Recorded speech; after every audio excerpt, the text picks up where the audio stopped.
guys? This is Weird 1974, and I bring you a video that I made last year, but I haven't got around editing until now. Since it's close to Halloween, I might as well. So basically, this is Wizardry. This is the story of Llylgamyn, or wherever it is. This was actually first released in Japan on the Super Faimcom. Excuse me, but it was translated to English. However, there wasn't really much that would need to be translated, just a few odd things as recorded by the author. If you didn't know what Wizardry is, basically it's a dungeon crawler. There was 8 games, including some off Wizardry games that's not part of the story, more like a sub-quest or some sorts off story, just say, that came out. I believe there's one on the PlayStation 2, which I believe that actually came out overseas. It actually came over here, I'm sorry. So, this is actually 3 games in one that came out in Japan here, again, only out for Super Nintendo. The first 2 was released on Nintendo, the third one was translated over here. But at first it was released on other systems like the PC, Apple, and Mac. So if you didn't know the story already, look at that, I got trying to open that chest here. It's basically you have to go down 9 floors, I think 9 floors? 9 and 1 special floor where you have to defeat a very powerful wizard. Now, the difference between this particular version on the Super Nintendo and the other systems is that this is actually well balanced. They fixed some of the major bugs, not only on the enemies but also on the characters, again, which makes the thief and the clerical class, if you choose to use them, more effective in battle. It actually makes them a lot better than the NES counterpart. Second of all is that the map system is actually more closely to the PC version than their Nintendo counterpart. What I mean by that is that the maps itself, especially the I think 2nd or 3rd floors, is actually quite different than Nintendo. So if you're playing this version, you might want to check out the PC maps instead of Nintendo maps, otherwise you might get lost, especially on the floors later on where you might get lost, and you could be in big trouble with some of the monsters there. Also, another thing too, which I didn't edit out, which I'm not going to edit out, is that I choose this particular part because it's actually well balanced. However, when I choose the wizard, they have what's called the identify skill, which allows you, of course, to identify items along the way. But however, getting to that particular option in this particular game on the Super Nintendo, for that matter, is actually a little bit different and can be quite a nuisance. So you might see me going through the menus trying to find where the identify option is in this game here, which actually frustrated me during the time trying to find it. But you have to click on another option to get it. But I have to wait to I think a few more levels of my wizard before I get to that option. But as you can see here on the screen, I'm going around the first level trying to get some levels, or in this case trying to get some items to equip, because you only allow certain, I think certain pretty much only allows certain much money. Is that the way you word it? It's pretty much identical to the Nintendo and the PC versions, or in this case the Nintendo versions. So I gotta choose 2 fighters. One's good, one's neutral, because of obvious reasons. I put my priest in the 3rd level.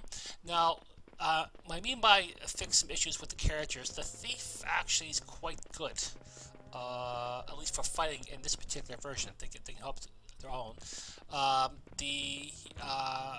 mage here is not the best here, so of course he goes in the back, and of course Ike is my wizard, and I don't want him to fight whatsoever, just for support reasons.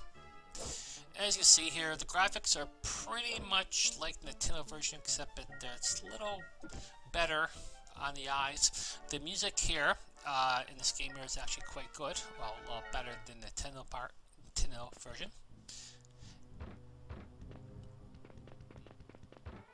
And there's actually no surprises here. You still get the same monsters you're fighting. You still get the same one on particular levels. So what's going to happen during the course of the part is that I'm going to try basically get some levels in the first level.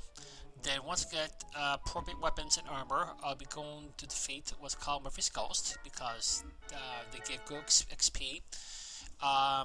And also, but they have terrible. They have terrible armor. What I mean by that is when I try to hit them out, I'm going to miss a lot. But they do give good XP and somewhat good gold for that matter. And there's a certain section which I'm going to show you.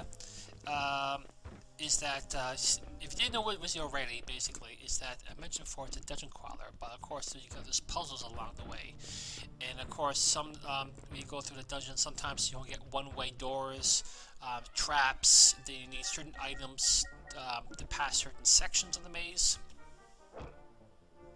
So pretty much that's what's going to happen. And if you didn't know already about spells, there's no spell points. You basically get spell numbers on a particular level.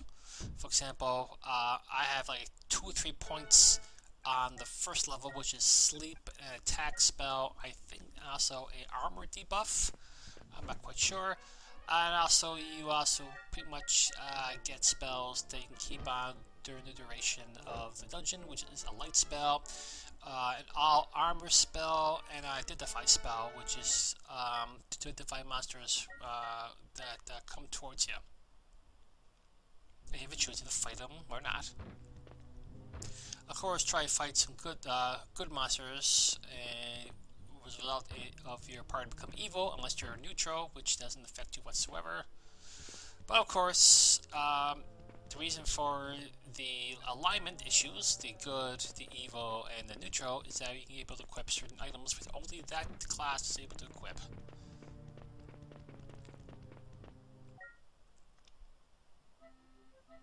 So if you didn't, so what's going to happen is that once I feel that I have enough levels, I'm going to rest the inn for free.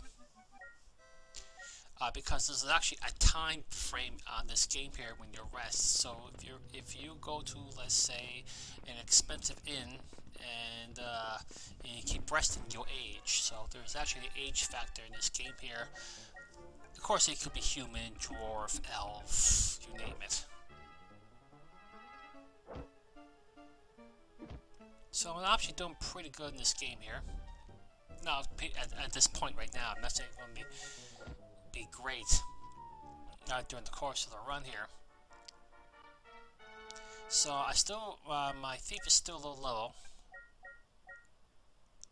I have a hard time trying to disable this particular chest, and of course it gets difficult when you go down more floors here. They become more deadly. The most deadly, of course, is the teleport spell, because if you hit by that, you could be not only go a different section of the maze, but you also get hit by rock, and pretty much you will lose all your party. Of course, there's more to this game here, but I'm just going to leave it at that. So, if you never played Wizardry before, once you get past the first level, you get better equipment, you go to the second level, you have to get certain items to which you go to the third level, I think, and then once you're done with that, I believe you get the ribbon.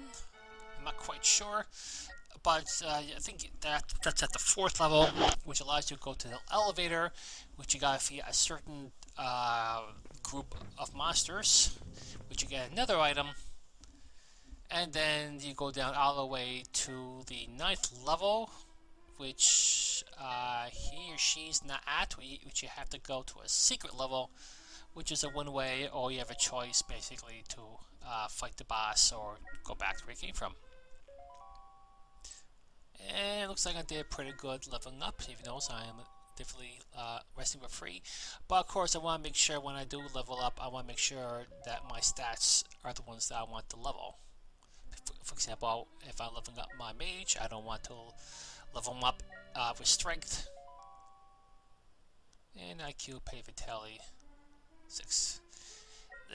6 hit points is fine. That's good. I would kind of wish my cleric had a little bit more hit points. Now you're probably noticing there what am I doing right now. Basically, I'm just reloading my save here. I want to make sure I got the best stats. You can actually do this on the Nintendo version as well. And if you don't like the stats, you can just reset it. What's probably neat thing about Wizardry, at least in this version, as well as the Tiller version, is that pretty much your progress is saved each time you open a door. Or at least an encounter, anyway.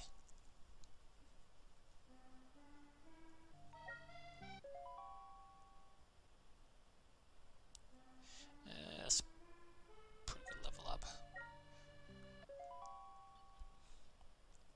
I'm not expecting my Wizardry, my Wizard to have the best stats leveling up.